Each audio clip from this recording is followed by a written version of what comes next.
আমি যদি প্রার্থী হতাম তাহলে যেহেতু আমি জনগণের ম্যান্ডেট নিয়ে প্রার্থী হতে যেতাম, তো আমি ইশতেহারের বিষয়টা জনগণের উপর ছেড়ে দিতাম। জনগণ আমার কাছে যা প্রত্যাশা করতো তার প্রেক্ষিতে একটা ইশতেহার সাজাতাম। আমি যদি নির্বাচনে দাঁড়াইতাম একজন প্রার্থী হিসেবে, তো সবার আগে আমার মেন ফোকাস থাকতো সমাজের যে নিম্ন শ্রেণীর মানুষগুলো আছে ওদের উপরে। কারণ উন্নয়ন তো সবাই করে, বাট দরিদ্র মানুষের দিকে কিন্তু সবাই তেমন ফোকাস দেয় না। লাখে কি বলে 100 জনের মধ্যে মাত্র 8-9 জন যায় যারা কিনা যে কি বলে এই যে নিম্ন শ্রেণীর যারা আছে ওদের জন্য কাজ করে। তো আমার ফার্স্টে এটাই থাকবে যে নিম্ন শ্রেণীর মানুষের যেন জীবনযাপনটা সহজ হয় ওই দিকে খেয়াল রাখা। আমি যদি একজন প্রার্থী হতাম তাহলে আমার সবচেয়ে গুরুত্বপূর্ণ আমার একটা প্ল্যান থাকতো বা আমার যে ইশতেহারটা থাকতো সেটা হতো যে সরকারি যেই অফিসগুলো রয়েছে এখানে যে জনগণের যে ভোগান্তিটা পোহাতে হয়, আমি চাইতাম যে এই সরকারি কর্মগুলো সবগুলো যেন ডিজিটালাইজ করা হোক।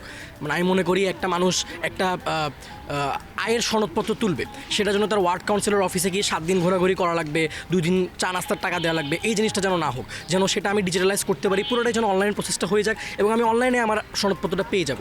এইরকম যদি প্রত্যেকটা সরকারি অফিসে প্রত্যেকটা সরকারি কাজে এরকম ডিজিটালাইজ করা যেত তাহলে অবশ্যই এটা হয়তো একটা মাইল ফলক, এটা একটা যুগান্তকারী একটা কাজ হতো। এটা অবশ্যই আমার একটা ইশতেহার থাকতো যদি আমি এমপি প্রার্থী হতাম।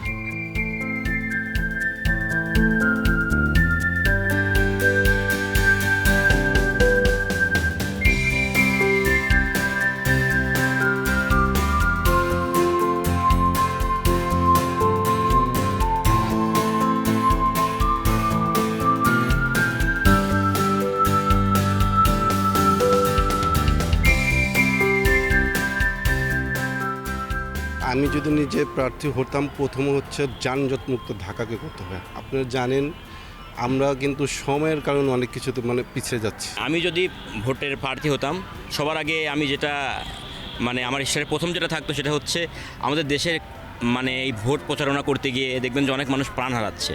তো ইন ফিউচার যেন বাংলাদেশের সহিংসতা না হয়, আর প্রথম কাজই থাকতো এটা যে আইন শৃঙ্খলা বাহিনীটাকে আপনার বেশি আরও স্ট্রং করা। তো আমার প্রথম এটা দিতাম।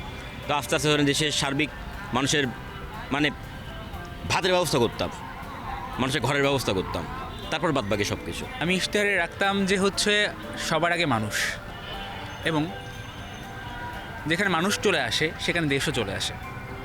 আমি সবার আগে মানুষকে রাখতে চাই, মানুষের জন্যই আমি কাজ করতে চাই।